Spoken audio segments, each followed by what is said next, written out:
Welcome to Weekly Ways to Better Days. I am your host, Katie Ways, and today I am joined with Julia, who we are discussing the topic of learning to choose yourself. And in this episode, we discuss what it is like to overcome the trauma of not feeling accepted by others and not feeling like you were chosen by others, and learning how to turn that around and learn how to choose yourself once and for all.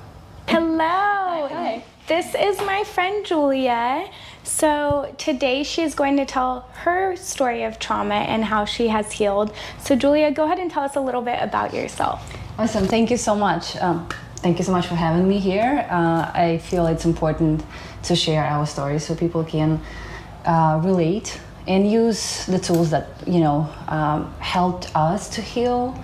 Because I feel that's the one thing that nobody teaches us in school. There's absolutely no education on that. So yeah, I'll start from the beginning. My name is Juila and I was born in Belarus. So I spent 18 years pretty much being raised in a culture where women don't really have much to say. They weren't allowed to do anything. The relationships that I saw, the model of relationship was obviously my parents, right? And they were loving in their own way, right. Of course. But I saw something like my mom was doing a lot of things for my dad. My dad was and still is emotionally unavailable person. His entire life he worked at his job, providing for the family. And that's another thing that we have in our culture is that pretty much both parents are working, but a man, he is a source, for the family. So I haven't seen any, loving relationship between my mom and dad. And my mom was always doing, how we say, like, you're not a human doing, you're a human being. Yes. But the culture was set in a way where women were treated, or it still are treated this way, right? So as you're working and you have your work and you have your job, then you have to take care of the household and of kids, and pretty much give any excuse to a man's behavior, like, oh, like this. And obviously now with my consciousness as of now, it's kind of like it's difficult and hard to see it because oh, you know what, say things that he doesn't beat you up, oh, be grateful for him coming home, or like, okay, if there's any physical abuse, well, at least he is, like bringing money to the house. And what model I saw is that obviously my mom wasn't really, like, you can feel, right, like what's going on, especially as kids, we are very empathetic and we can feel, the dynamic. So I always felt that my mom didn't receive any recognition, any love, anything like, I see you, thank you for your care, right? And she was always kind of in a state of like walking on eggshells, like trying just to, and my dad he was never abusive, like he was never a type of person who would scream at you or something. He was very calm, but it's in a way, he kind of was there and he wasn't, like it's like a piece of furniture. Like he's just like present and you don't really know what to do with this. Like, oh, I just leave it here, it's okay. So, and I guess I consumed that because I didn't see anything else. And that was my, probably up until recently, the biggest trauma in my life. That I wasn't understanding of it, and I'm like, I don't know what's going on. So when I moved to the United States, I was like, oh my God, freedom, it's amazing. I always felt that it is my country. And my dating kind of like pattern wasn't successful. I would say that it went under the affirmation of they don't choose me. Oh, yeah. You know, like I choose this guy, but he doesn't do this, and he doesn't choose me, and I become overly caring. You know, like, oh my God, I'm into you. You know, what do you want? No friends, okay. You don't want me to be, you know, a friend with this person. I'll do this for you because those are values that I inherited. Also, you know, like woman just follows her man. Right. So I met my ex-husband. I think I was like 22, and that's another thing that I'm thinking about right now, is that in my culture, most friends that I had, and around 20 to 22 years old, they were already having kids, Okay. you know, and Yeah. family, and I was kind of considered as like a late wife to be. Wow. You know, at 22. Yeah, that's You so know? young. Where you don't even know yourself. Right. You know? Yeah, your This- brain isn't even fully formed by that No, point. Absolutely. Yeah. It's like from 20 to 30, I believe this is the period of time where you actually explore. Yeah. You make mistakes, obviously. You go, you heal, you see your patterns, you know, and then after 30, that's how I felt, is like, okay, I'm in a different state of, like, a different mindset right now, right? Like I can see my patterns clearly. But anyway, so I met my ex-husband, and honestly, of course, I needed some time to kind of think through it when we separated. But I was like, I don't even know if I loved him. Yeah. You know, I don't even know if that was me or that just a cultural kind of pattern Yeah. chose him. So the relationship, obviously, and because my dad wasn't really emotionally available, I never heard "I love you," you know, and he was there, right? Like, because I know a lot of people had very abusive, you know, relationship with their parents. My thing was just I never was noticed by my dad, Right. you know, and it's not better, it's not worse, it's just different. Right. And for me, growing up as a girl, I saw him playing with my cousin, for instance, and I was like, oh my God, my dad wanted a boy, you know? And I felt so guilty by being a girl, Wow. just because my dad doesn't want to play with me or doesn't want to spend time with me, you know? So just longing that recognition and love, I think that was number one thing that I was looking in men that I was dating, right? Just see me. I'll do whatever you want to, you know, I'll please you as you want. Right. Just see me and say that you love me. You know? Right. Something that I didn't receive from my dad. And based on this trauma, we usually choose narcissists. Yes, we You know? do. Absolutely. I'm familiar. Yes. And they would just manipulate you, and there are different types of manipulation, right? Like when I'm doing it on purpose or just subconsciously, this is my behavioral pattern. Right. Right. So my husband, ex-husband, he was that person, you know? And obviously in the beginning, all unicorns and butterflies, Yes. you know, taking you to a date and like getting into your space, so you feel safe. So you're like, okay, I'm gonna open up, you know, okay, this is the guy. Yeah. So we started dating, and there were so many red flags that I'm thinking of right now. And I wish I had an education on this. Right. You know, like I wish. But again, hopefully it will change with podcasts like these, you know, and Yes. like just people sharing is caring. Totally. So the number one flag was he was very sarcastic, and he would make many sarcastic jokes about my friends that would hurt them, and they would like, hey, I don't want to hang out with this guy, so like, Yeah. sorry. And I would be like, oh my God, don't be ridiculous. He Right. just has this unique sense of humor. You know, like you just don't understand that. I love that. Yeah. Like, we just justify it. Yeah. Exactly. Excuses, Yeah, right? yeah, yeah. Like the excuses that I grew up with, watching all women in my family do for their husbands or partners.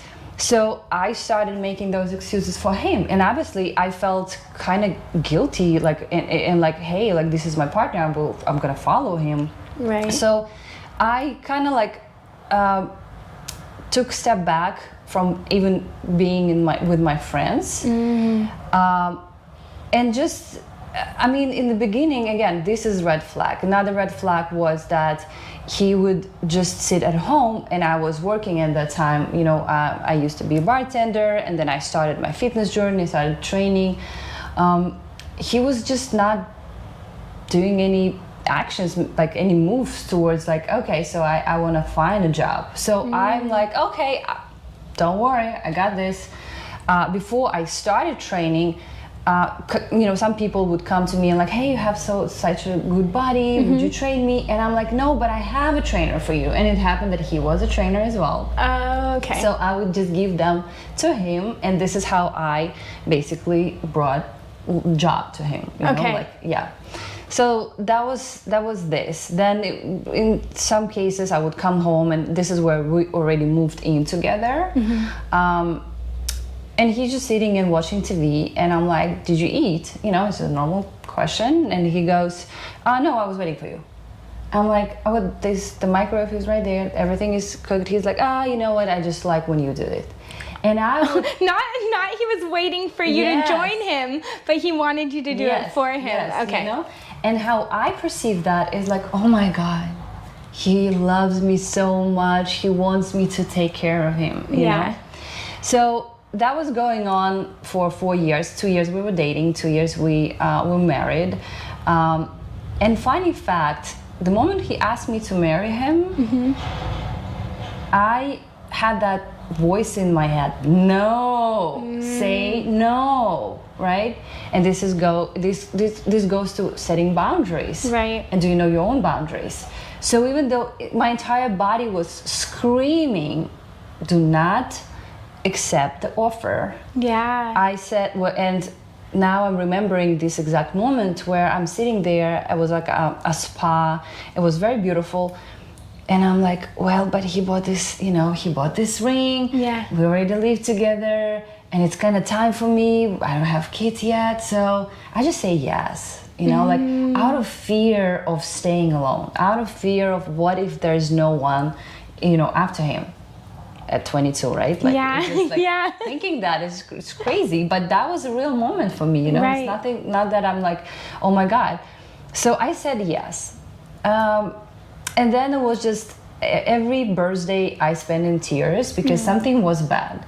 Either I picked a wrong spot, or I didn't pick a good menu. So, you know, and for me, I was living in a fog, thinking that something wrong with me. If only, maybe I should change.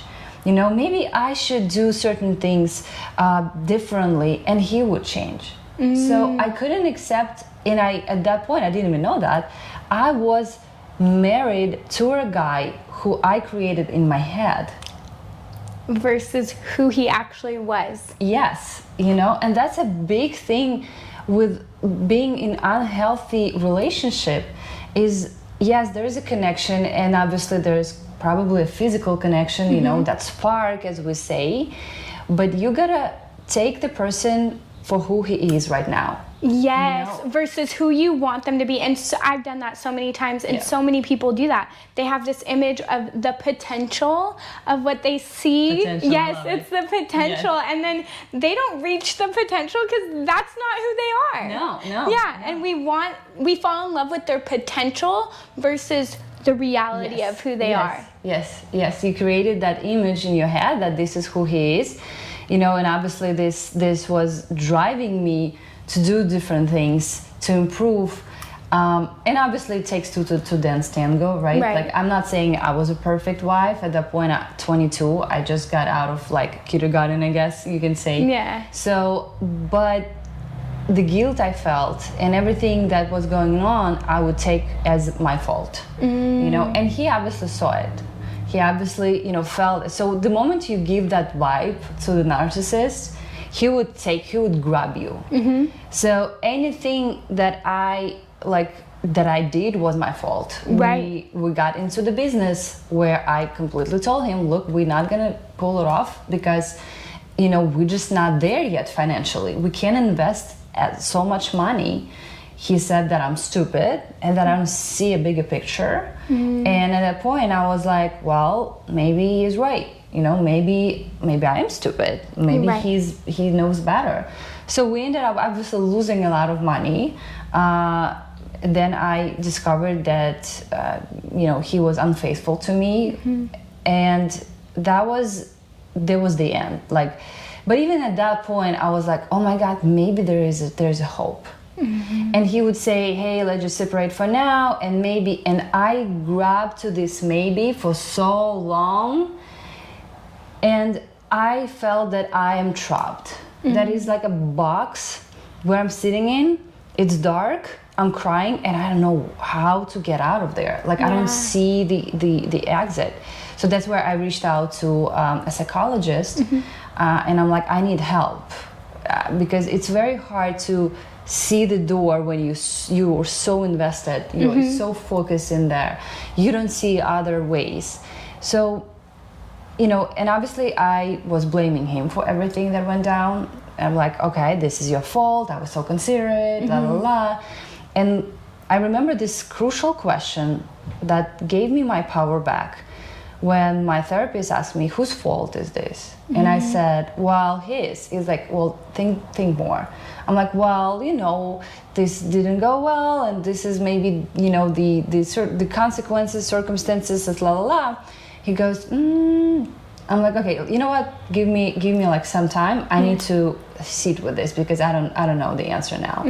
So the moment I hung up, I was like, and you have that kind of like, somebody violated your entire life in a way, right? The life with the partner, like, and you feel that he is that bad guy, right? And there's resistance, and there's guilt, and there is, oh, I should have done differently.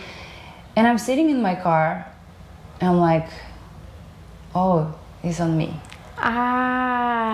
Everything is on me.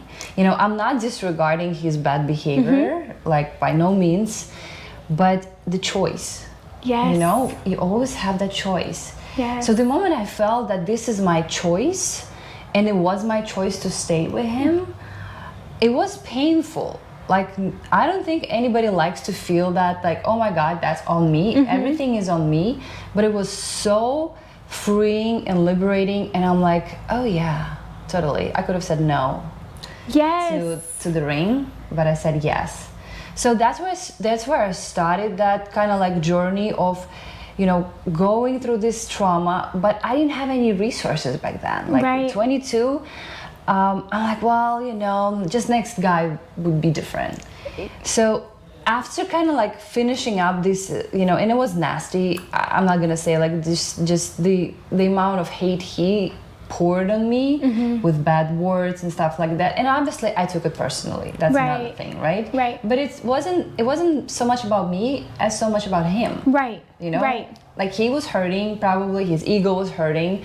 And he told me, obviously, this famous phrase is that I picked you up from the street, I made you who you are, even though it was completely out of reality. Like, no, that's not what was happening.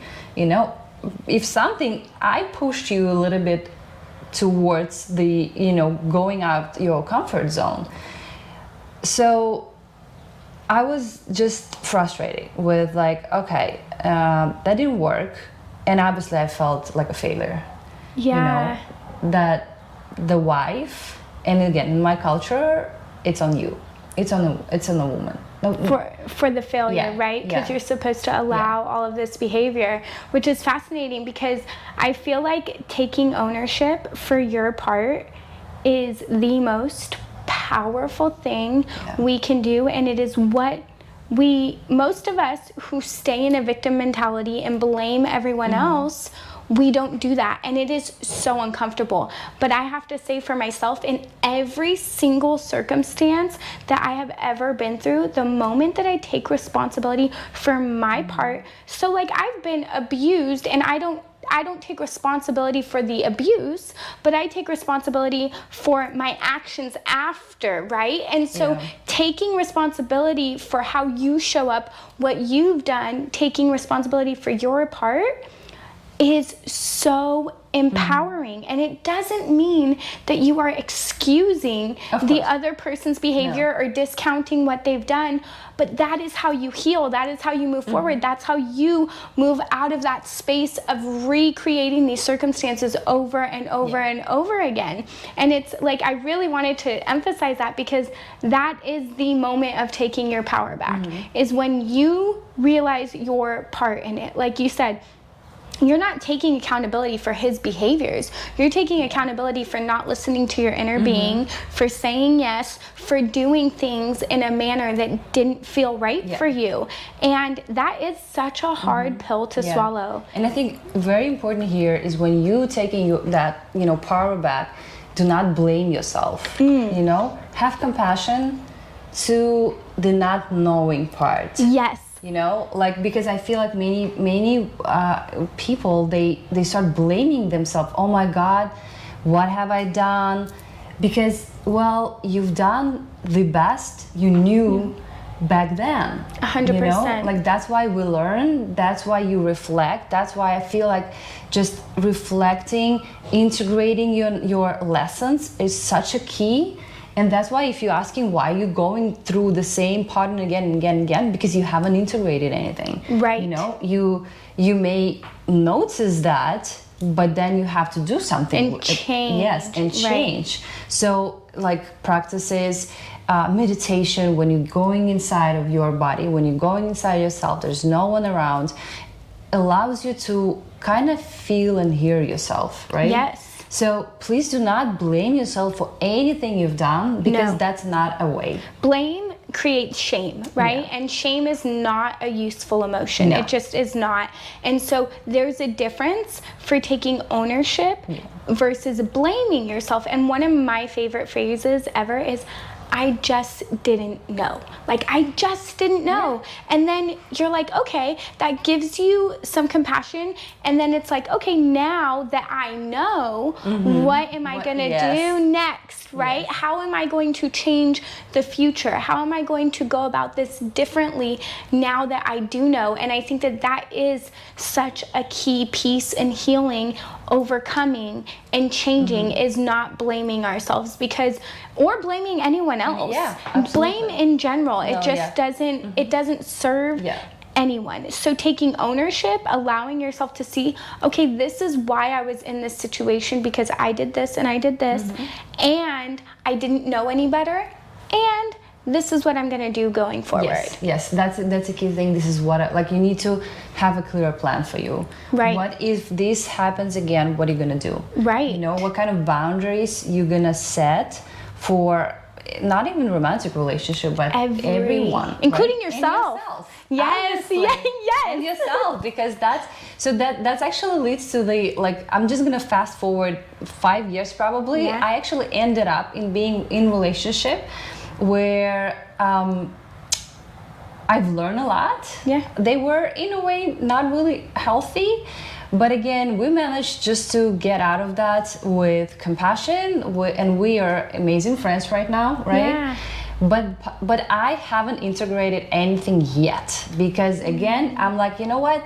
I'm just gonna focus on my work, focus on building my business, and that point I shifted towards being an empowerment facilitator, where I do, I would say, I just don't like this term, but life coaching, right? Well, I'm a life coach, so I feel like it's just a little bit like I would not identify myself with life coaching, but with a facilitator who sets space for people to get out of their own comfort zone, their shell, and I will guide you, I will help you, and I will listen to you. Yes. Right? I will see, and it's funny because I wanted to be an FBI agent when I was little, so I think that just kind of carried over, because when I'm talking to my clients, I hear this small parts where they just skip. They just throw it out there, and you're like, that's wait. Key. Yes. So I feel like just pointing out that way, and I was learning neurographics, so I was just shifting my careers,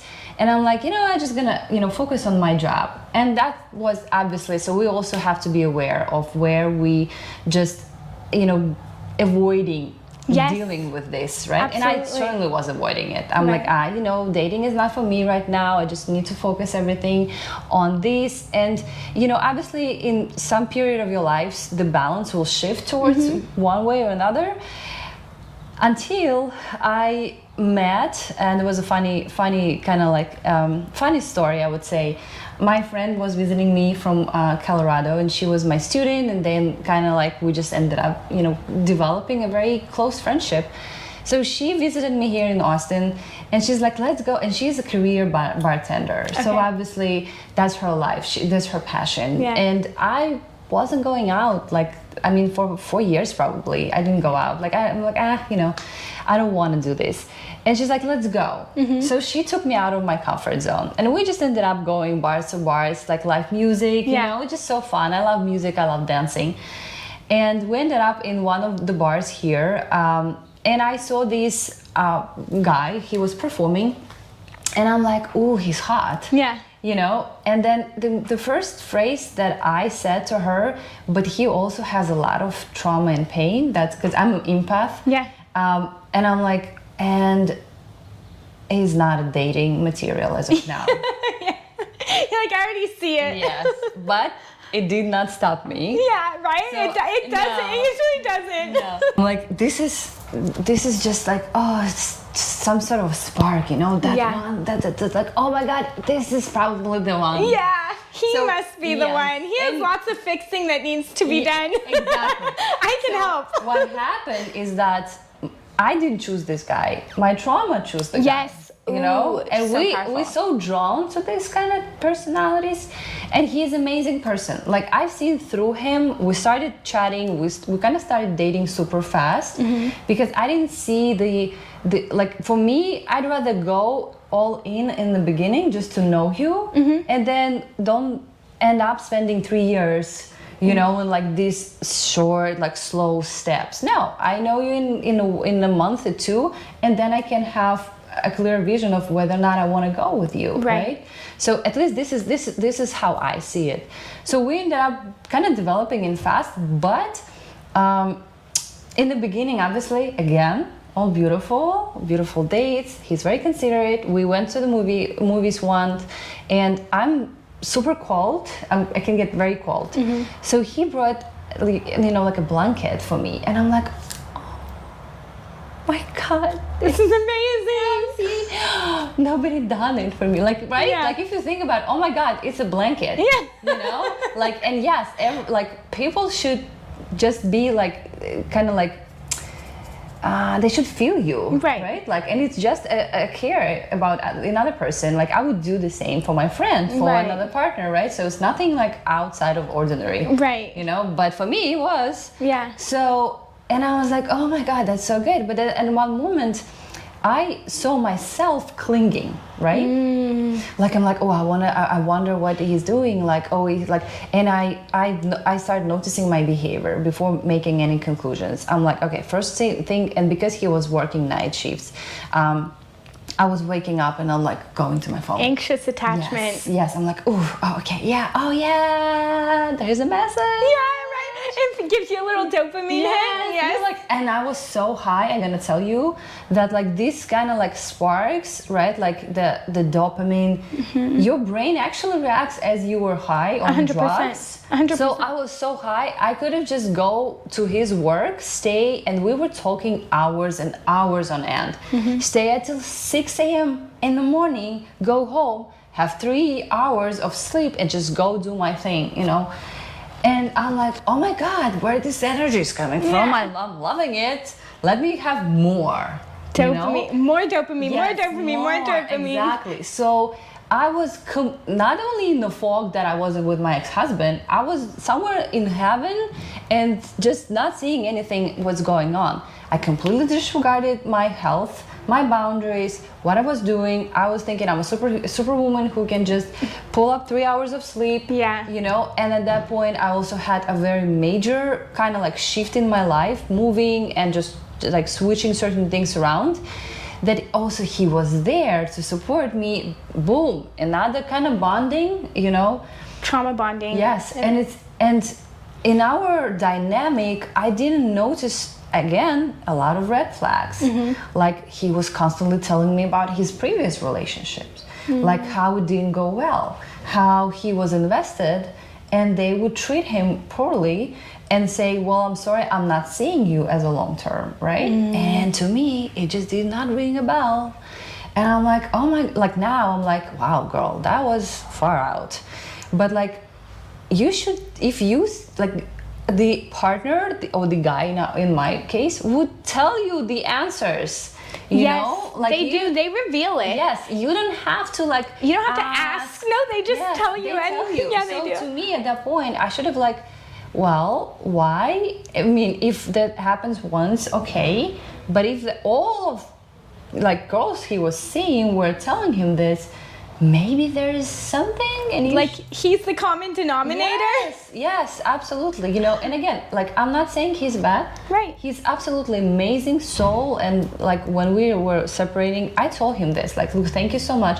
For me, it was very painful though, because when I was in the fog and I pulled back a little bit and I said, hey, I need 2 days to just recenter because I feel something inside of me that I'm not liking, that it's not authentic me, and something is playing out, and I need these 2 days of silence, meaning like I'm not gonna communicate with you, and please do not text me as well. I'll text you when I'm done, because I need to recenter everything. So, and at that point I started realizing that, okay, so I see that extra caring, because like, oh, you feel bad, right? Like, oh, your stomach feels bad. I'm gonna bring you a meal. You know, even if it's like 25 minutes away from where I live, it's okay.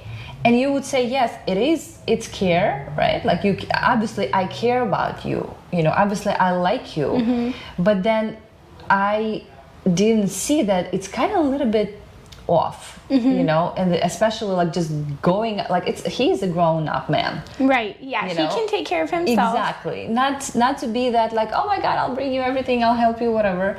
So, and I sat down and I'm like, okay, so something is going on, I don't know what. I see this, that I'm like not me, like I'm anxiously wanna like have him around, but I didn't see any steps from him. He didn't do anything. Is he more avoidant? Yes. We love those. As anxious attached people, we love the avoidant. This is how my dad was. Right. I mean, he's still alive.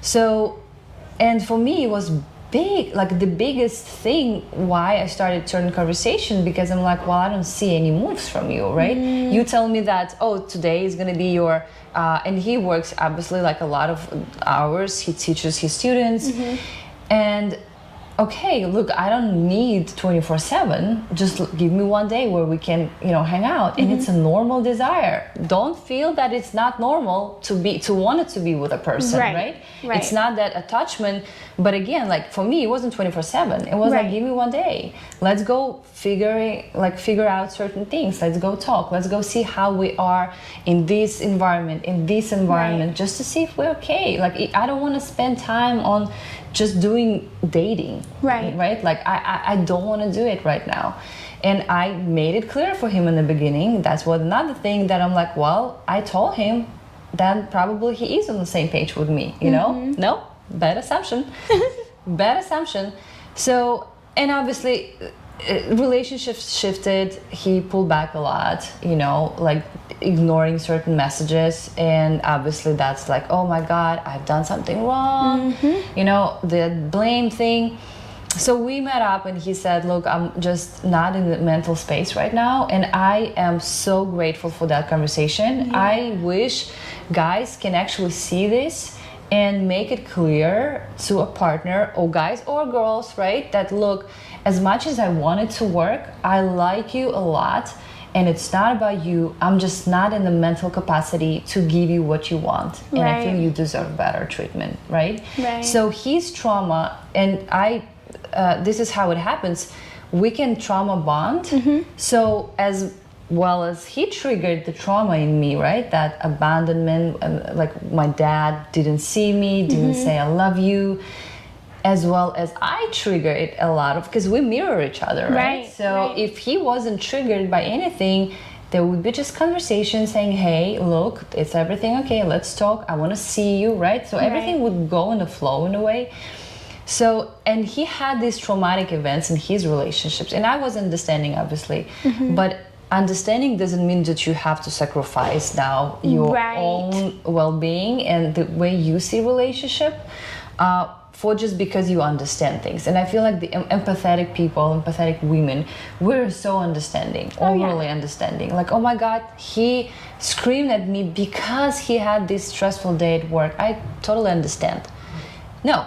You can understand. You can understand, but you don't have to accept behaviors. Exactly, yes. So, when we had that conversation, and obviously at that point I wasn't receptive as much because I saw it very personally. Yeah, I'm like, oh my God. Like everybody around me would say, oh my God, you're such a catch. And everybody who we met with him was saying, oh, she's such a catch. I work on myself, obviously. But that conversation was very painful, but now from my standpoint now I'm very grateful for that. Yes. So I went home with like, okay, what happened and why is it happening? So to me, I do neurographics. This is what I do with my clients. And I sat down and I started just drawing neurographics, and there was a topic that I choose that they don't choose me. And immediately so many insights came out. It's like dad. And we have in Russia, we have dad, daddy, or father, right? Father, more formal thing. It's a little bit more like dry to say it. So to me, it wasn't like, oh, daddy, it was father. And I'm like, oh my God, and flashes of memories starting like just coming into me, where I cried, where I wanted him to hug me and it never happened. All of that thing. Oh, I have chills right now. And I'm like, ooh, I see where it's going, So now I started to see what trauma is coming back and that I didn't work on. Yes. Now the next step was mom was too much. I'm like, oh, more chills. Being, not doing. That's where I literally internalized, like I kind of like soaked in that phrase, you are enough by just being you. So powerful. You can choose to care, you can choose to do certain things if that feels authentic and you want to do this, not because you think this is the way. Yes. And so many women, I feel like we're so much doing, and they're like, well, if I don't do this, like it isn't gonna be like I'm some sort of a snob. I'm like, no, if you're a snob, you're a snob. Right. Like if you're that girl who's like, then you're that girl. Yeah, then you're that girl. But if you're caring and loving, and if you just choose yourself in certain situations without like going out of your way to please someone, it's fine. And if that person doesn't accept you, doesn't love you for your essence, that there's not your person. That's 100%. it. That's it. 100%. I tell people, you are the gift. Yes. You don't need to do anything. You being you is the gift. And that doesn't mean that you're not going to authentically do something, because that's part of who you are. But when you are trying to do for someone versus just be who you are, that's where it all gets so messy. It gets so messy, and it's so powerful to relate it back to your upbringing, right? Because this is where we understand why we are doing what we're doing. And the thing is we do what is comfortable even if it's uncomfortable. Yes. So what is usually uncomfortable is comfortable to us because that's what we've learned to do and what we know. And when you start noticing that and you're like, oh, as much as I have not wanted to be like my parents, I'm doing exactly what my parents have done. Because it's written in your subconscious. Yes. Right? Because when we're growing up, what was up until 6 or 7 years old, we can't really like not to accept certain things. We don't have the understanding. We can't justify. You can, as a baby, you know, not feel like, oh, I'm not the reason why my dad is this, you know. Right, you like, don't understand. No, you don't understand. And you that. internalize it. That's actually the way that we survive all of those situations. And then your ego builds that shell. Yes, and so what I have noticed, and I'm very much so someone who had become very self-centered in a way, because you have to, right? You have to make it about yourself. You have to understand, well, there must be something wrong with me if they're treating me this way, because that's the only way our little minds could justify it, right? Because if we didn't do anything wrong, they wouldn't be treating me this way. So we internalize it, and we're like, we did something wrong, and it's a constant thing of, what did I do wrong? What did I do wrong? Yeah. How could I be better? How can I show up so that they'll show up differently? And it makes you a bit self-centered, because you're constantly looking at yourself and trying to figure out what you could do. And I've noticed after like healing trauma, I do things much differently, but that's something that I notice in almost everyone that experiences trauma, is they think about how they could have done something differently. What did they do wrong? What, you know, and we internalize it, because that's the only way our little minds as children can justify it, because it's not justifiable the way that our parents treat us, right? Absolutely. Even if it's not like abusive, but it still is compounding traumas, right? And it still is, because you feel rejected, you right. feel abandonment, you know, like you feel like, oh, your parents didn't choose you at that point, right? 100%. That plays out like in your adulthood. So that was next thing in my session, because like what neurographic does, it helps you to rewire those connections.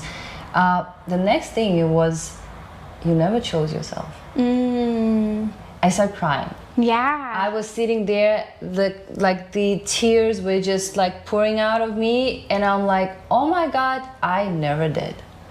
In any relationship, I never did choose myself. I never said, well, is that okay if he treats me like this? No, I'm sorry.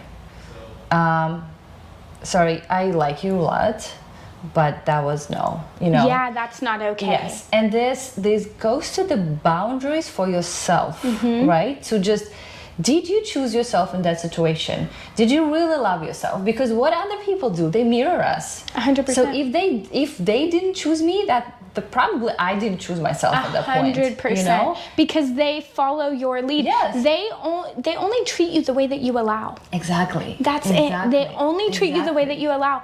And you allow people to treat you just slightly better than you treat yourself. Yes. So you are always treating yourself a little bit worse than you allow other people to treat you, no matter how bad it is. And that is what I've learned. Like, so if we are not honoring ourselves and we are not choosing ourselves, we allow people to do things and they will do it. And if we don't allow it, that same person won't do it.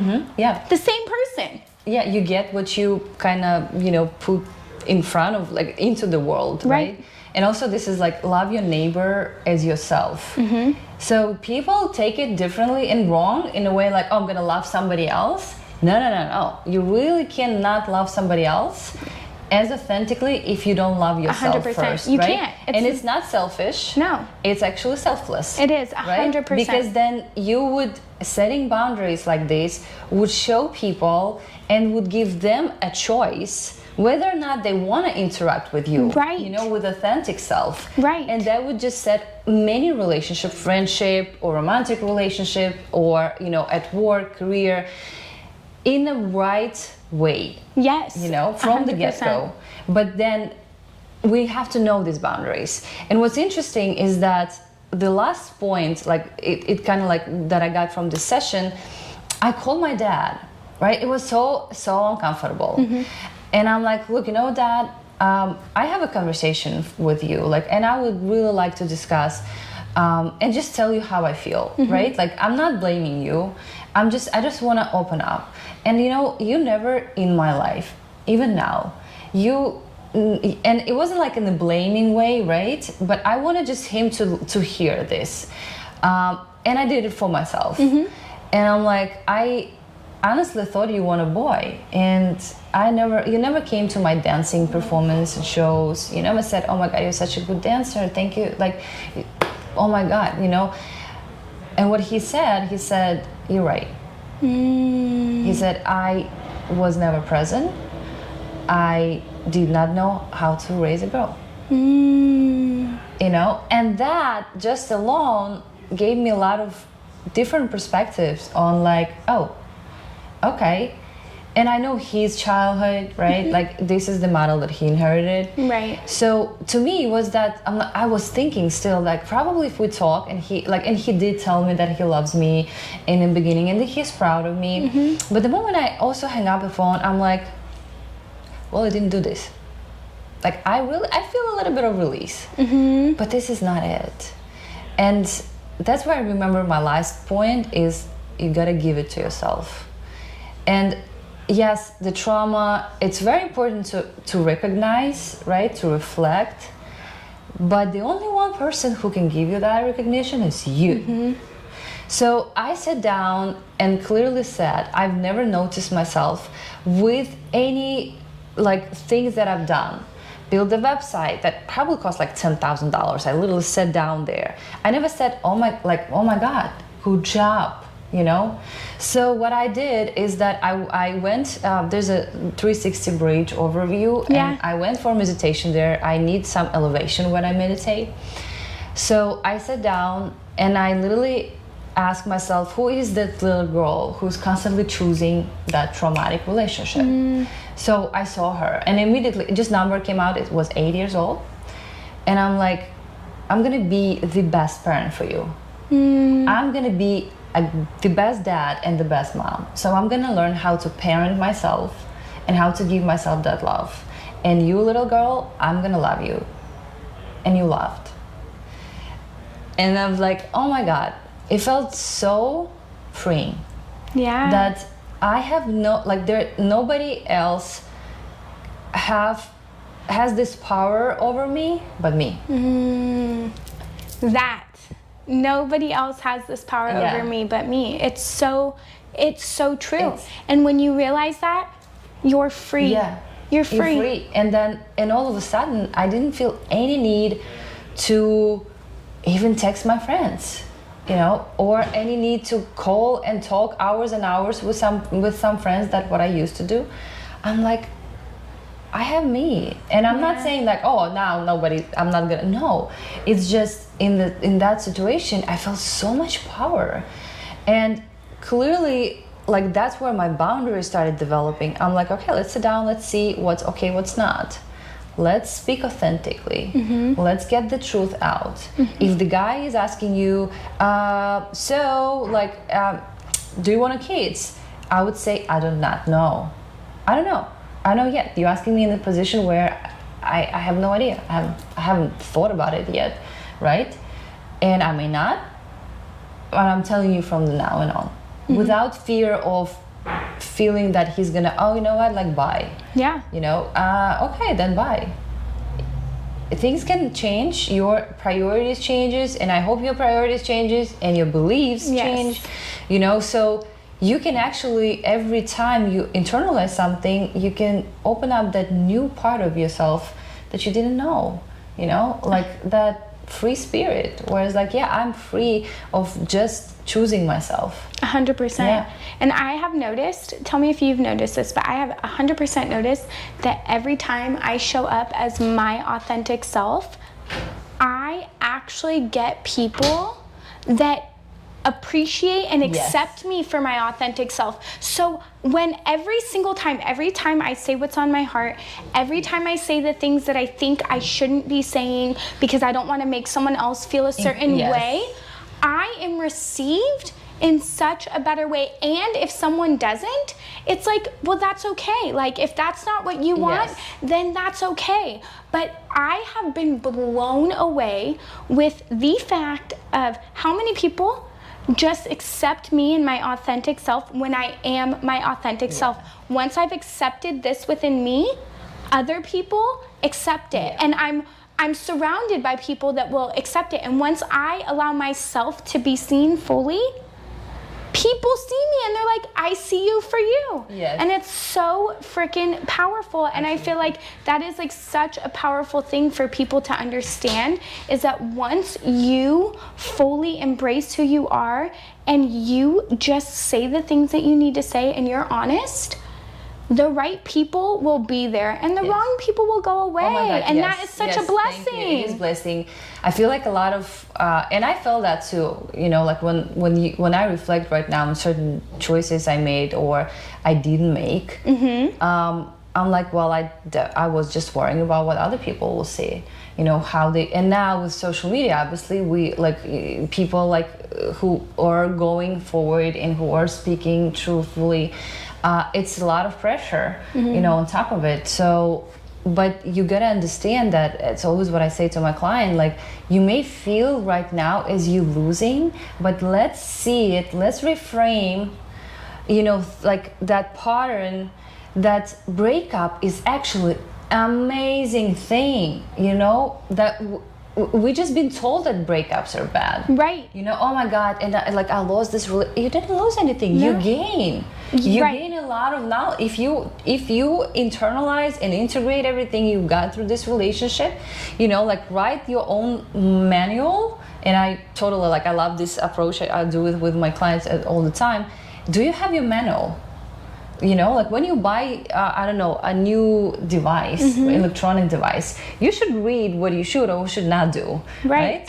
So the same thing goes to you. Do you have your manual? Do you know what's okay or what's not okay? Do you know who you want to see in your life and who maybe you don't want to really see in your life? And it doesn't mean that, let's say, some people feel obligated because I've been with this friend for so long. You know, no, don't feel obligation. You know, it's okay because we grow. Right? 100%. In any relationship is a grow. If we growing together, cool. But if at some point I see that I need to kind of drag you behind me, that's not a grow. So just let that person go. And actually, you're gonna give this person a huge favor. 100%. Because otherwise, they would not change. 100%. And maybe they won't change. But what you're doing is you're creating space for what is meant for you. And that's what I always tell people. So anytime anything is like leaving, whether you're organizing your house and you're getting rid of stuff or people, whatever, you're creating space for that which is aligned and meant for you. Exactly. And that is so powerful. And of course, you got to grieve the loss of someone. Oh yeah, it's very important. It's very important to accept and grieve and go through all stages. Cry.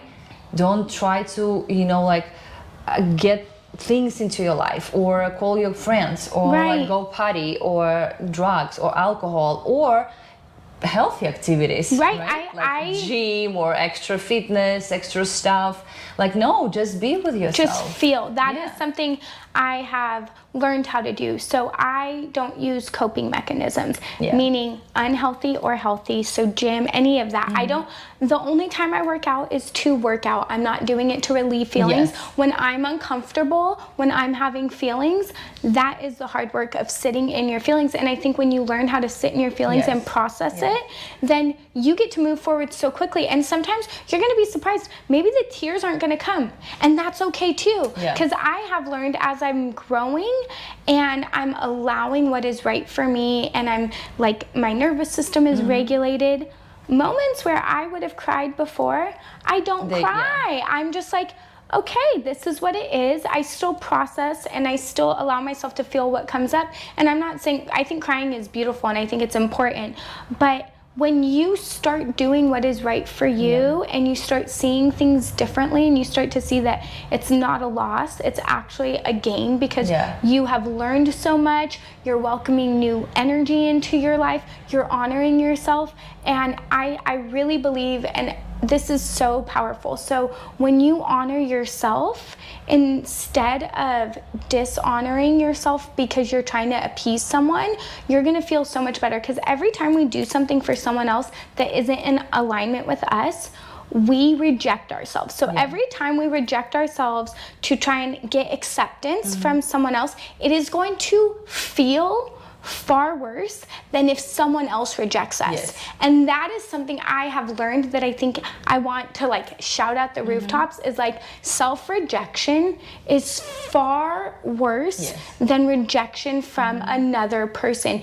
Rejection from another person sucks. It's uncomfortable. Yeah.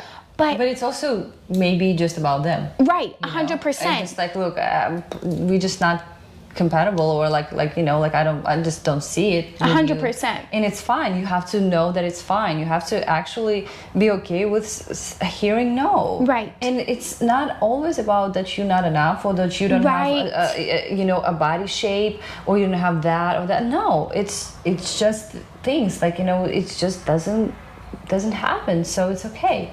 I have learned with rejection, it's never about you, it's about them. Yeah. Whether it's not that you need to change and be different. Maybe they want something different, but it's still not about you. You're beautiful, you're whole, you're enough, you're of value, all of the things. So when you look at it like that, it's like I was in a situation just recently where I was like rejected, like in a romantic sense, and he's like, it's not you. And I was like, oh, I know it's not me. I absolutely know it's not me. I know it's all you and what you are dealing with and your trauma and all. Like, I know that 100%. And I believe it. And so when you know it and you believe it, then it's so different. You're just, it doesn't mean that it's not like still a mourning process and you're still like the rejection. Because you're a human being. Yes, I'm still a human. You're gonna feel emotions. Right. But I 100%, every time he said it wasn't you, it's me, I'm like, oh, I know. And I verbalized that out loud. I'm like, oh, I know it's not me. Oh, I know. And that felt so good. Yeah. It feels so good to know that it's not you, it's them. And guess what? When it doesn't work out for you, it's not them, it's you. Yeah. Right? And then you're like, okay, well, it's not them. They get to be whoever they want to be. But I want something different. Yeah, that's another thing. Is like you have to clearly, because I had a conversation with my friend and he goes, well, I don't know, like it seems like girls just don't, like they just go on dates. And I'm like, look, there's another thing where we don't usually go very deep inside and say like, okay, who I want to see in my life. You know, we're not sure. Right. You know, whether maybe it was like a toxic relationship before and you're like, oh, I'm gonna choose the opposite guy or something like that. So that's where I think like the 20s up until 30s is that kind of like figuring out things and mistakes. But now it's not about figuring out mistakes, it's about figuring out yourself. Yes. You know, what I want and what is okay and what is the deal breaker for me. You know? That I think is and so important. And he could like check every single checkpoint in your list, and there's only one that is deal breaker for you. So then you have to ask yourself, and I don't like word sacrifice because it immediately feels like I don't want to sacrifice anything, but compromise. Right? Like, are you sure that you're okay if he's, I don't know, leaving dirty dishes in the sink? Right. And it's nothing, right? Like if you think about it, but that's a lot. It is. Well, it's so fascinating because I just went on a dating app literally like 72 hours ago for the first time in my whole 33 years. I've always been like, no dating apps. And one of my non-negotiables, I don't have like a ton of non-negotiables, but mine is alcohol. I haven't drank for over 7 years. It's something that I just don't want in my life. I don't want it. And it's like going through this app and it's like, oh, it lines up, drinking. And I literally just, that's like the first thing I'm looking at, and I'm not even allowing myself to have that be a to give any leeway, because I know 100% that's something that is so important to me that even if they do check all those other boxes, I'm not gonna allow myself to not honor that part of it, because there is someone out there that has all the boxes checked. And that's another thing. Like, I feel like I don't know, in my culture we had that phrase, obviously, that there are not a lot of good men around, you know? And recently my client, she told me this, that actually her friend told her this, like, oh, you know what, like a totally unhealthy relationship pattern, totally clinging, totally codependency. She's like, already dying in this relationship just because she doesn't have any air. And the guy, like her guy friend, tells her, well, you know what, there are not so many people, like good men around, so maybe you just hold on to him. And I'm like, absolutely not. Like that's a lie. Horseshit. That's a lie. Because there are a lot of, and because you just kind of used to the pattern, and your trauma is choosing those because you need to heal. You know, that's why you're choosing those, because you need to integrate, you need to heal that part of you that requires and just internalize. And for everyone it will be different road, you know, different tools.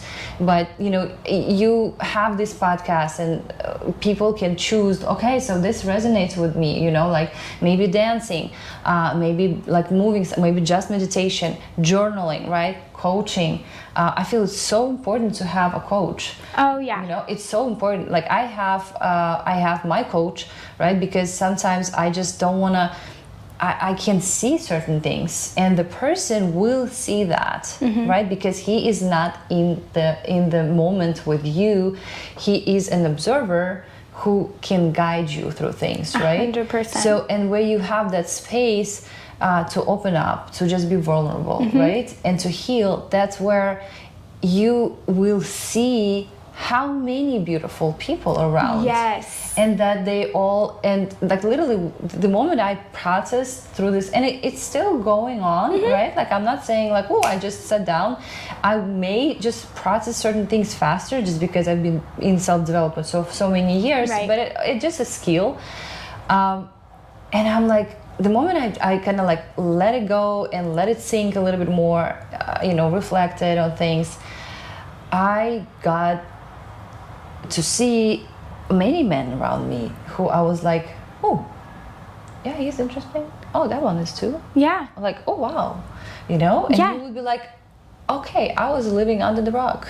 And even if it's a man that is not available, you still see like there are good men, and that's what I want. I want to say that is like, don't think that all the good men are taken. That's bullshit. Oh my God, no. And don't think that there aren't good men. That statement right there is blocking you from everything. Yes. Because if you want a specific type of person, you need to focus on what you want, and you need to see that in the world around you. And once you decide what you want, you'll start to see it in the world around you. And like I said, even if that person is not available, you're like, oh, that type of person exists. If one of them exists, there has to be more. Yeah. Right? Yeah. And it's like that exercise that, let's say, you think about a car that you kind of even haven't seen for so many years. Like to me, it was actually this ex-boyfriend, I would call him. He had a specific model of the car that I'm like, oh, I didn't know they actually in the United States, you know, like, because that was so much that I've seen in Belarus and Russia, and now all I see is that car. Yep, it's so true. Like what you focus on, you see. Yes. So if you focus on, oh, there are not no men around, and there they won't all, you know, assholes and jerks, that's what you're gonna see. 100%. You know, because 100%. your brain have that system that filters everything. And if your brain sees that this is what you're focusing on, it's probably very important for you. Let me find it. Yes, let me find it. So it's really, really important for you just to open up your mindset and just to say, hey, let me just try. Maybe I'll see. Maybe, and get clear. Like, I think that that's so important, is instead of writing a list of what you don't want, write a list of what you do want. Yes. And know what is a non-negotiable. Like, know something that, like, for me, it's like someone who doesn't drink alcohol, which is technically like what I don't want. I don't want someone who drinks alcohol, but saying I want someone who doesn't drink alcohol, it's still focusing on what I want versus I don't want someone who drinks. Yes. And so when you really focus on what you want and you change that list from what you don't want to what you do want, you'll start seeing what you want. And it doesn't mean you're going to just like find that partner right away, but you are going to start to see those qualities in people. And then eventually you're gonna just get the one that checks all the boxes. How many people are like around you who will check the box, and also like don't feel. I think it's another important point to make here is that we sometimes feel like, let's say like I'm a very health oriented fitness, like, and I used to compete in bikini. So to me, I'm not saying I need a six-pack guy, like it totally not the point, but I was so hesitated with like saying that I do want a nice body. Yeah. You know, and you're allowed to want and to kind of like write that list without any kind of like cautious, like, oh, maybe no, maybe you know what, maybe it's not for me, maybe I don't deserve that guy, right? Like, when, right. like maybe because I'm not a supermodel, like I choose. No, absolutely not. You know, be Totally. open. Like, hey, universe will bring it to you. Yes. Like, think about it as like a store that you really just get the questions and requests, like, hey, I need this guy. Don't forget details, by the way. Details are very important. I made this mistake. I didn't do a detailed one. So, but, you know, and it will give it to you as long as you totally know what you want. Well, and the other thing is, like, you wanting someone with a good body is because that represents health. Yes. Right? And it's so important to you. Yes. So knowing why you want someone with a specific quality because of what it represents and what it makes you feel, that's so important. And I agree. Don't try and tell yourself that you don't want something that you want, because you will settle and you won't thinking that other people will say, oh, you want too much, girl. And good. If someone is telling you you want too much, it's good. Good. Yes, it's good. 100%. Yeah, you're on the right path. You're on the right path because that means you're gonna get everything that you want while most people are settling. Yes, settling. Thank you. Yeah. That's don't settle. Don't settle for less, because you're gonna be so disappointed. 100%. You're gonna be so disappointed. It could take, like, I had clients, it took them 20 years. Yeah, I was gonna say, you could be 60 and be like, shit, what am I doing? Yeah, and usually, by the way, people at 60, 65 years old, they don't care much more. Right. They're like, you know what?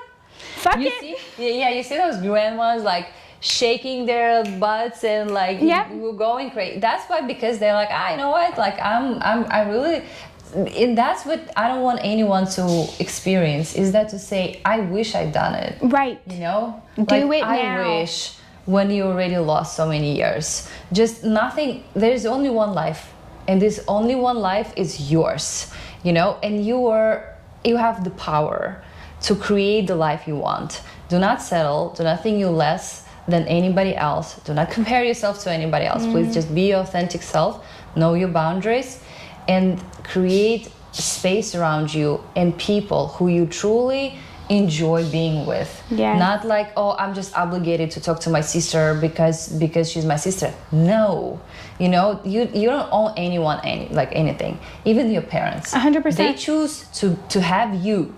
You didn't choose them. Right. In a way, like in the spiritual world, we say, yes, the child chooses the parents. But they chose to have a baby. You know, that's on you. Sorry. So, yes, 100%. So I'm growing up, you know, adult right now, and you have to have boundaries, healthy boundaries with your parents. And then relationship will be so much better. 100%. Like I went through this. It was uncomfortable at the beginning, but now it's a different level in relationship. 100%. And like, just to kind of end that, is more importantly, once you have boundaries with yourself, boundaries will show up in every aspect of your life. And once you honor your own boundaries, you'll just watch your life unfold into what you truly want. And it's uncomfortable setting boundaries when you don't know how to set boundaries. It's uncomfortable when you've allowed other people to just come in and out of your life and do whatever they want. But once you set them, there's no going back. Absolutely. And once you honor them, you're just like, of course, it feels wonderful. And you know, boundaries are set from a place of love for yourself. Yes, and compassion. And don't mistaking boundaries. And I feel like having a second bottle of wine now because this is what I want. That's not a boundary. So you have to be your parent. 100%. You have to look at yourself, like, would you allow your kid to do that, or your best friend, right? Like saying, hey, like, you really kind of like trying to just close that void with drugs or any healthy or unhealthy habits, right? Whereas being your parent and setting your boundaries for yourself is just asking, like, if I do this, do I choose myself now? 100%. Do I choose my body? do I bring, health and wealth to my being right now, or do I destroy it by this 100%. relationship, right? Because sometimes it's painful to just face the reality, but again, reality is just a reality. And then you can make it okay, good, wrong, bad, great, amazing, because that's how you kind of wrap your understanding of reality. 100%. And one last thing I want to say about boundaries is boundaries are set from a place of love for you and are set ahead of time. So you are utilizing your prefrontal cortex, which is the decision-making center of your brain, which isn't fully formed until you're at least 25. And when you're doing that, it's not setting a boundary when someone does something and you're angry. Yes. It's sitting down ahead of time, and then you honor those boundaries. So when the time comes, guess what? It's gonna be fucking uncomfortable. Yep. It's gonna be so fucking uncomfortable to honor that boundary. But then when you do it, it becomes more comfortable. So expect that. If you have not set boundaries and honored them, I want people to expect that when it's time to set them and implement them, that your brain is gonna be like, no, you're good, don't do it. And it's way more work than it should be. No. You follow through. And that is when you start changing your whole life. Growth. That's where you're gonna see the growth, because unfortunately, feeling comfortable is never a good place. No, it's not. And the more you get comfortable with being uncomfortable, the easier it is to be uncomfortable. It's just like any habit. Yes. It's like right now, when you just learn how to drive, everything feels so scary. Like you're just literally grabbing the wheel, and nobody can talk to you. And you're hyper focused. Okay, now what happens is you can probably put a makeup, talk. Don't do this though, but I'm just saying that, right? In these situations, you can clearly talk to someone. There's one hand on the wheel. You're chilling, and you just do it because it's it's now a behavior. 100%. Right? So you don't need to learn automatic. that. So everything that we just spoke about is also about that, building that behavior that's gonna be uncomfortable at the beginning, right? But then over time, you see that power in you, and please recognize that and acknowledge. Yes, celebrate it. Yes, celebrate. Oh my God, I'm so proud. That's what I do right now. All the time. I don't care what people say, or I don't care what oh, you're so into you. Yes, I am. Heck yes, I am. And I'm so proud of what I did, and I recognize every step that I've done, and I love myself. So yes. Absolutely. Yes. If you call it then selfish, okay, cool. No. Yeah, that's perfect. I'm all in for that. Yes. Oh my gosh, this has been amazing. Yes, thank you so much. So before we go, I always ask my guests, what would you like to name this episode? What do you think would be a good name for it? I think something about choose yourself, or choosing yourself, overcome trauma. Because to me, I guess this whole thing, this whole trauma part of me was under the lozenge of they don't choose me. So learning to choose yourself? Yeah. Okay, learning to choose yourself. I love it. I think it all covers the boundaries aspect of it, and self-love and the compassion, because that's all comes to when you really choose yourself. You really choose yourself. Yes. That's where you're gonna see that self-love just flourishing. I agree. So I love that, learning to choose yourself. And I want to say thank you. Thank you so much for having me. Thank you for joining us. Thank you for sharing your story and being so open and vulnerable, as well as offering so much insight and so many tools. I know there are so many people out there that are going to benefit from this.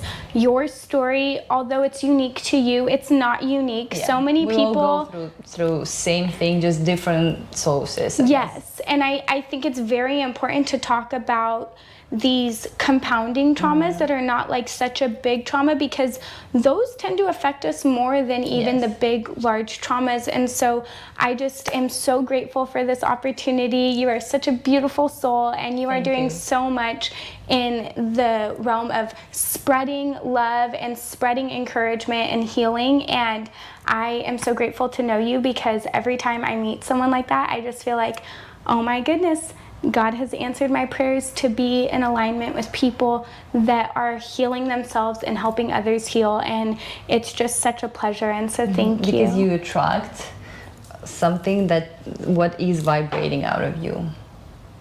So thank you so much. I appreciate that. I'm going to give you a hug. Thank you. Thank you very much.